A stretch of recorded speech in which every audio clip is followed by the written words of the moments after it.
So first off, welcome. It's really nice to have you all here this evening. I think I've spoken to most of you via email, but it's nice to put a few faces to names. So first off, I'm Hannah. I am Head of EDI and Engagement at the club, and that sees me take on the role of Supporter Liaison Officer, hence why you've had lots of communication from me about the event tonight. Next to me, I have Paul Fudge, who is our Vice President of Business and Hospitality, Chris Gerrish, who is our Operations Director.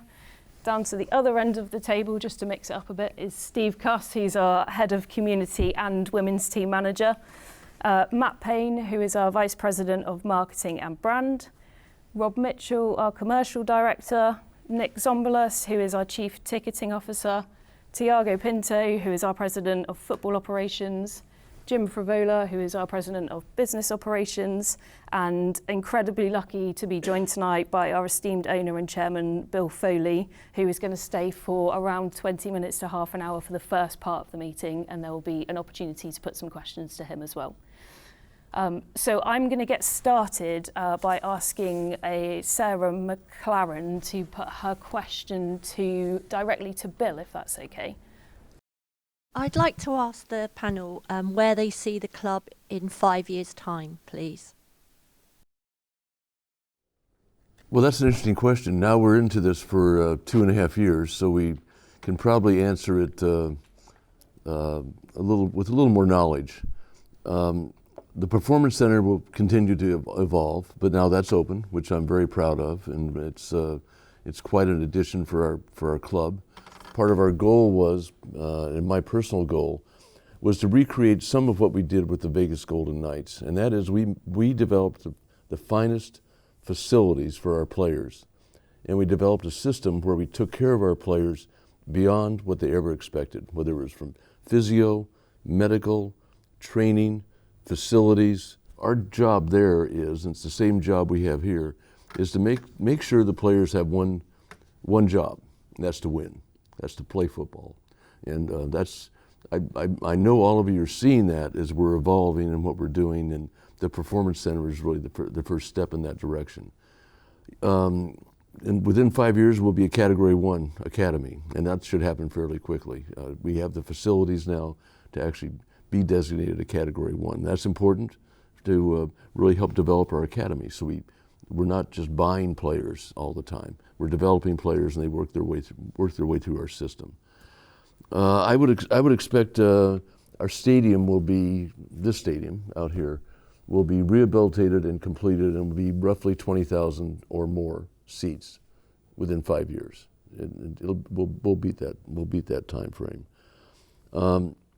We'll consistently be playing in Europe, and I have high expectations. I'm not. I didn't come here just to be a foreign owner that comes in once in a while and not be involved and not make sure that we're doing the very best we can every day with our resources. And I hope you're all happy with what we're trying to accomplish, and we are accomplishing. But my goals have not yet been met, and I expect more, frankly. I was just going to say, obviously, with the stadium looking 5 years' time to be completely rebuilt, do we know when the start may be, or how much influence or how much would it affect the current stadium as we go?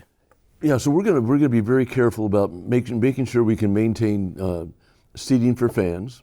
So we're not tearing down a stand in the middle of the year or early in the year, and it doesn't get completed until a year later. So our whole plan with this stadium is it's going to be phased, and we'll start working. Well, you're probably almost working now in terms of moving the business offices. Yeah. So the business offices are moving to the old training facility, and that's being rehabilitated, and so that frees up the business area in this stand. And then we have a rough plan, but it's evolving pretty quickly, of developing in phases. And the one phase that's going to be interesting is the south stand, because of course it's a temporary stand. It's really not very good. We're not proud of it. And so that south stand is going to evolve with a couple of wings into about 7,500 seats, give or take. So it's going to be a big stand. We're going to put the visiting fans in one of the wings. So the first real development is going to be that south stand. and we're going to try and get it done between. It's going to be put together off-site, so we're going to do all the prep work and try and get it done probably after next year. Dig it out, figure it out, and then drop it in and try and have it ready for the season. And if we can accomplish that, that would be a real mission.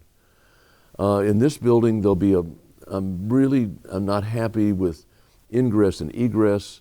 You come up to this restaurant, you come up, you got to go down, you got to go up, it's like, so we're going to be redoing a lot of the access into this stand to make it so it's easy. I want to put in 2 high-speed lifts or elevators where they can carry a lot of people, like 10 people in each lift. High speed, come right up here, zip up, you're in, you're out. We want to have different entryways into the stand, but we want to do it in such a way that it does not interfere with our seating. All the seats are going to be replaced.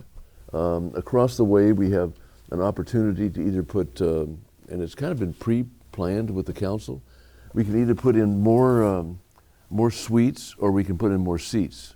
And it really won't interfere with the current seating. And we have the medical facility and the gym is over there now. Those all get converted into hospitality. We even believe we may be able to do something with the north stand. It's got to go through the council, but we could add seats there. So when I say the stadium will be at least 20,000, it could be more than that.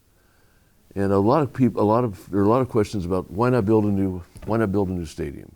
You've got this ground over there. We could build a new stadium. Well, we will finish everything we're doing here, including buying the stadium, for about 1/3 of what it would cost to build a new stadium.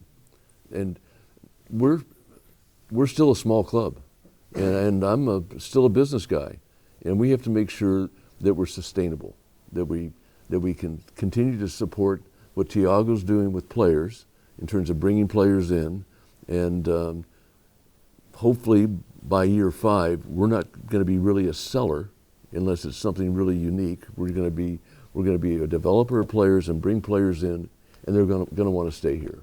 We'll be one of the clubs that people will want to come to. Right, Tiago? Yes. Okay, thank you. A little bit of pressure. So I'm really excited about what we're going to do with this stadium. There's going to be a new facade. It'll look modern. It'll look different. And it's going to be functional, but it's not going to be Emirates. We can't do it. Bill, you mentioned 5 years. I'm assuming that's continuity of trade in retail parlance, if you like. We'll be playing whilst the works are going on throughout the season and throughout the off season. Yeah, no, we're going to do as little as possible to interfere with game days, and so it's going to be phased. It's going to be maybe certain areas are going to have some construction going on at various times. We're really going to work hard on doing it in the off season and getting as much done as we can. And you'll see, Jim we have a tentative schedule on what we're going to be doing and I think I said it right on the south stand. Yeah. And in interior in here, we can start that really right away. Yeah. And start redesigning where that the corporate offices were.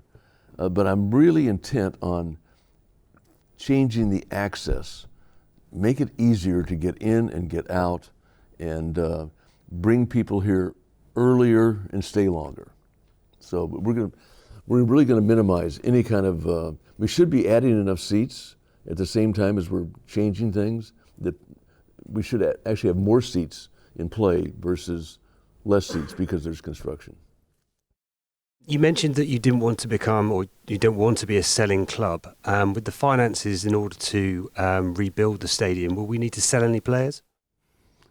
No, actually, the money for the stadium has already been raised, and the stadium will be put in a separate corporation. It'll be a subsidiary of Black Knight Football Club, but the team will then pay the current rent is paying and we have escalators, and that will go into Black Knight Football Club. And there may be some financing on the stadium at some point, just as Goldman Sachs financed the training center. And now so there may be some financing, but it'll be self. We won't be selling players to finance the development of the stadium. We may sell some players because there are a couple players that, want to move on. And from Tiago's job now is to make sure he only finds players that want to stay here forever. But they're young guys, and we have to respect the fact that they may think that playing for Arsenal is a bigger deal than playing here. Our job is to make it, playing here is just as good as playing for Arsenal or Liverpool or whoever. Will fans have the opportunity to influence aspects of a new stadium? Yes, and it may not sound like that based on the fact that we've done quite a bit of work, but I think we had to do a lot of work in the background to find out what was feasible, what we could do, what we couldn't do. So it wasn't from a lack of desire to engage and talk earlier. To be fair, we've talked to quite a few supporters about the stadium, behind the scenes that maybe aren't as public a setting as something like this. But the other big thing that we are going to be doing quite a bit of is the consultation process with our planning group that we've signed up with. We've signed up with Savills, who, if you're familiar with town planning, maybe more so than I am. Where's Chris on our team, and Paul? They work with Savills more closely than I do, but we'll be doing some very specific consultation with supporters. But in some respects, I'd love to hear from everybody. We will do some surveying, more mass surveying, and then we'll probably have smaller one-on-one groups with smaller groups of folks where we'll get input. But absolutely, we would love to know where the supporters would see certain directions going. Does the new ground, or once it's available, will there be more opportunities for new season ticket holders? So the short answer is yes. As the capacity figures begin to finalize, we'll have a clearer picture on the number, but our desire is to add thousands of new season ticket holders. In terms of how those are allocated, it's a tricky subject that we're already very deep into analyzing. The point structure helps us because we've got years of data in our current ticketing system, SecuTix, that show the purchase history, the number of home points, away points, cup points. That'll be used pretty significantly. We also have some limited data from previous ticketing systems because we do want to have an opportunity to take a look at the full spectrum of a supporter's time with the club, what they've attended, how often they've attended. We want to try to address as many things as possible. One of the most common themes that I hear are supporters that may have a new child or someone that's now grown into an age where they want to attend football matches. We've got to be mindful of them. We will introduce a season ticket waiting list at some point. Once this becomes a reality and the planning is submitted and approved and announced, some of the stuff I'll get into with further questions, we want to introduce a membership, and a membership will be a crucial part of that waiting list. But rest assured, we want to add thousands of season ticket holders. I want to make sure Max Point holders all have the opportunity to buy a season ticket and then go beyond that as well. Hiya. With the stadium plans, in the past we used to be able to stay behind after the game and use bars and facilities in and around the stadium. Are they planning to reintroduce something like that so that we could wait for the traffic to clear? Absolutely. Yeah, that's also a big part of traffic control, is metering people out of the building over a longer period of time. Look, selfishly, I'd love to have you spending more money in the building as well, so I'll be certainly commercially motivated by keeping you longer, but honestly, the biggest motivation for that is the traffic flow, of having more spaces for folks to stay after, maybe watch the next match that might be taking place, but also meter people out over a longer period. Yeah, the new South Stand with the weather protection, some of the ideas that we have behind the North Stand for more weather protected areas that would have more ability to stick around after and have some fun too. Absolutely. Numbers on away coach travel seem to have dropped recently as a percentage of the number of fans travelling to away games. The number of initial coaches available are often fully booked by the time it goes to 4 points. You therefore might be buying tickets with no guarantee of coach travel. Could a system not be found where more coach travel is available at the time of booking tickets as far as I'm aware, there is no mention of the waiting list on the internet at the time of booking. I'm very excited for this question. It's something that we've had dialogue with Chris and the FAB quite recently. I'll briefly just walk through the process that we have with Bluebird, which is our coach provider. So we have a few coaches open once we go to that very first point drop, which is 10 plus. As the coaches reach capacity, we'll continue to add an additional coach each time until we've basically completed that 1+ point drop. At that point, if we sell out of coaches, we do, as you alluded to, begin a waiting list. As supporters email us, contact us, we will add them to that wait list. And then once we fulfill really a need to hit half of that next coach, we'll add the next one. So in theory, at no point are we leaving more than 15 or 20 people on a list without a mode of transportation. 2 points I'll hit just as part of that. So we do promote the waiting list in every on-sale article. So if you're ever looking at the information that we post for an away fixture, you go right below the coach timings. We've got a paragraph that just tells people how to join the waiting list and what that process looks like. To hit the point on buying a ticket without a guaranteed coach spot, that's why we maintain our refund policy. So folks that have an away ticket can refund and cancel that ticket up until 5 days before the fixture. So if at any point you get to that point you still haven't been offered a coach ticket, you can go ahead and turn that back to us, take a full refund, and not be at risk of being out 30 pounds or 25 pounds because we couldn't get you on a coach. I'm just curious on the steps we're taking in the academy to recruit and retain the best talent around us. So are we going to use our multi-model clubs to give them a pathway to the first team? And if they don't make it in the senior team, is there a contingency plan for them? For example, are we going to offer them like a scholarship and plans to carry on with their education if they don't make it in the first team? So, no, first of all, of course, the academy is a big piece of our sports strategy. You know, when we think in academy is very important, not only because economically helps us to be sustainable, but you know the players from the academy they bring a new energy to all the teams and help us to keep the DNA of the club. Because if you are in the academy during 10 years like Ben, of course when you go to the locker room you know what Bournemouth means. And so like Bill said before, academy is very important for us. And of course everyone speaks about how we will recruit talent. But the first question that I do to myself is, do we have the right people to develop the talent? Because in the academy, I think this is the first thing that you should ask. And so our first work has been, you know, try to keep the good coaches, the fitness coaches, the medical department, everyone that we are completely sure that they are available to develop our talent. Of course, after that, we have talent already in-house, but we are developing our scouting and recruitment department in the academy. We have an emergent talent scout that has been working for Arsenal and now is working for us to try to help us to recruit these boys and take care of them.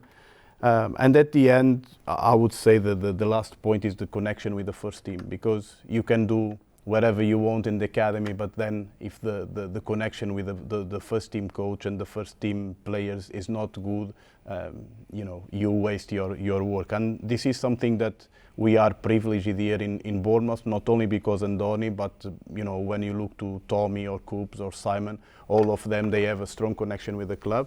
So I think we are in a good place.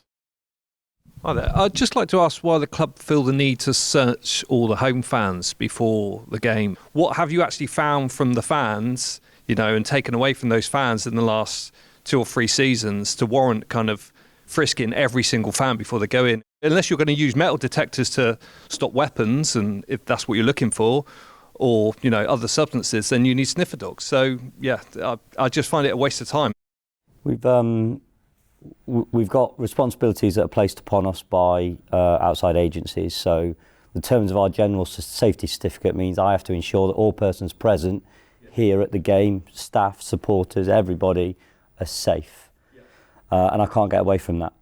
So one of the things we do to try and ensure that that is a holistic approach is everybody that comes in on a match day is subject to a search.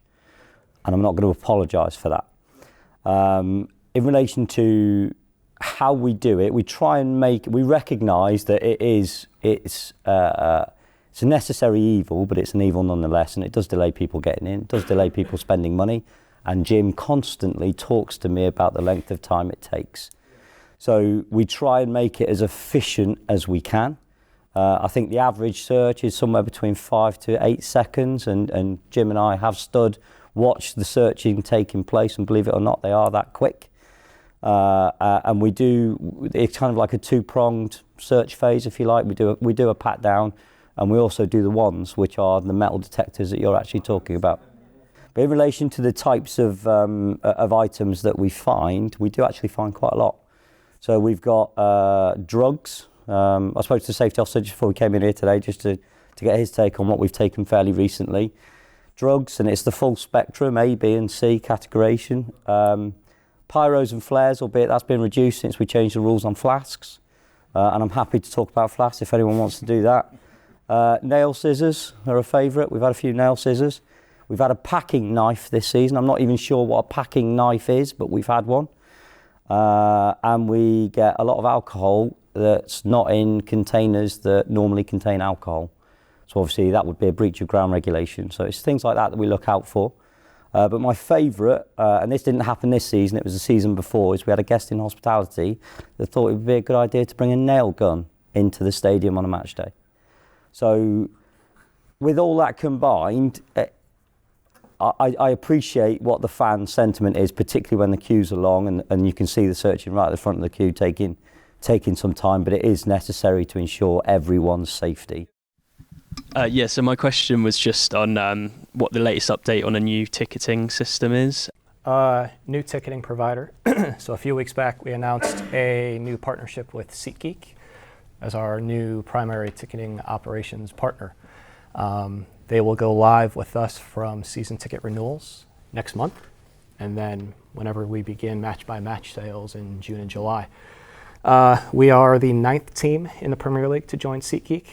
They've also got a bunch in the Championship and the lower tiers, so joining a proven provider, I think that's got a strong background of English and Premier League football. It'll give us the opportunity to introduce digital tickets next year. That'll be an option next season. If folks want to keep their season ticket card or their paper ticket, they can do that next year. From the following season, digital will be a requirement due to a Premier League mandate that was announced earlier this season. So from 26-27, you'll have to use a digital ticket, but next year we'll make it an option for folks if they want to kind of ease their way into it. We did a very, very extensive RFP. Folks at this table could probably tell you how much of their time I monopolized for a while, which I do appreciate. But in terms of what it's going to give us operationally on the back end, but more importantly, the supporter experience, it's going to be far and away a better product. There will be bumps, there is with any new ticketing system, and inherently, myself included, people don't like change. So they're going to have to learn how to re-navigate to buy their tickets during max points, to renew their season ticket, but that's our job to help communicate how it is done seamlessly. So, yeah. Why is there still a perception around this fan base that the club is reluctant to act against those who sell on their home tickets for big games to supporters who might not necessarily be Bournemouth fans? Can I ask you a question really quick? And it's not combative. Why is that your perception? For context, I sit down here in Block 2, so adjacent to a lot of hospitality supporters. But equally, more than once, I have seen people who were not in Block 1 in the hospitality area, clearly fans of the opposing team, Arsenal the most egregious example, and it's been reported by numerous people around to stewards in the section. Nothing is done by the stewards, and then when the next home game rolls around, the people who normally, in inverted commas, sit in those seats are back because it's, I don't know, Ipswich at home or something like that. That is what feeds the sort of misinformation and whatever term you want to put around it, that it's okay to sell your ticket for home big games because nothing happens. There's no consequence of it. Andrew, can I clarify for Nick on that? So how I interpreted that, and I want to make sure that I'm understanding it correctly. Your interpretation of that is that that's probably a season ticket seat or a max point seat. Yeah. It's not a hospitality seat. Yeah. And then that person is then, for the big games, cashing in? Correct. Okay. But again, that's an interpretation only. Yeah. And I'm sure I'm not alone in that interpretation, but equally it could be completely wrong. My greatest resource in this job is not just the 50 folks in this room, but the larger fan base, because they do an incredible job of coming back to me directly and to our ticketing team to report seat numbers and seat details. It actually, I want to say it hurts me, it bums me out that that is still a perception. So this year I worked closely with Chris and we put ticketing as part of our sanctions panel. So supporters, when they're identified to ticket transfer, to ticket tout, their case is reviewed by an incident panel, and they can be imposed a sanction that could start at a written warning. It could be a 3-game ban, a 6-game ban. We had one this year, they got a 10-game ban, and we wiped all their points off their account. It's not a one-size-fits-all scenario, because there are the legitimate, I got sick the morning of the match and I gave the tickets to my neighbor, I'm so sorry. And there's the, I sold my Arsenal tickets that I paid £57 for £900, which happened. You can probably guess which one got which sanction. We've had over 100 folks go to panel this year to enforce these types of sanctions. Talking to other clubs, I think our sanctions are going to get tougher next season. It's something that we work very diligently on. So I think then the logical follow-on is, if I didn't know that, maybe other people did know that. Maybe the issue is communicate that. And I appreciate there's GDPR around it and so on. But if the sanctions are happening and it is known, the disinformation and the rumours will disappear. Yeah. Thank you. What is the club's ambition for the women's team? It's what we say, and I think it's probably a generic answer. We want to keep on improving the team year on year. I was first asked to look at the girls programme back in 2015, the girls and women's programme. We brought the team in-house. It was run successfully, but was run by somebody from outside of the football club, so we brought that in. And one of the key things I wanted to do was make sure that we built an infrastructure to sustain the growth of the team. We felt that we could certainly grow the team, but importantly we need an infrastructure, and the Girls Academy that I mentioned previously is an important area for us as well, developing players from, similar to what we talked about with the boys, from 8 years old all the way up. And unfortunately, we've got a number of players that have come through our system to be able to play in the first team. And I think that the ambition was all those years ago was to get into the national leagues. We got into the national league, and now we're into the Premier Division of that national league, and we're hugely ambitious. I work with a hugely ambitious group of players as well that want to keep on improving and want to keep on winning. They enjoy winning, and it sounds a simple answer that. They enjoy winning, they like winning, they're very dedicated towards that, and we want to see how far we can go. So on the field, it's we want to keep pushing forward. We know we're at the third level of the pyramid, and we want to try and get through that pyramid and as high as we possibly can. So ambition wise, it remains very, very high, and the hard work that we try to put into that and the infrastructures that we put into that to allow the team to develop will continue off the pitch to support the team on the pitch as well.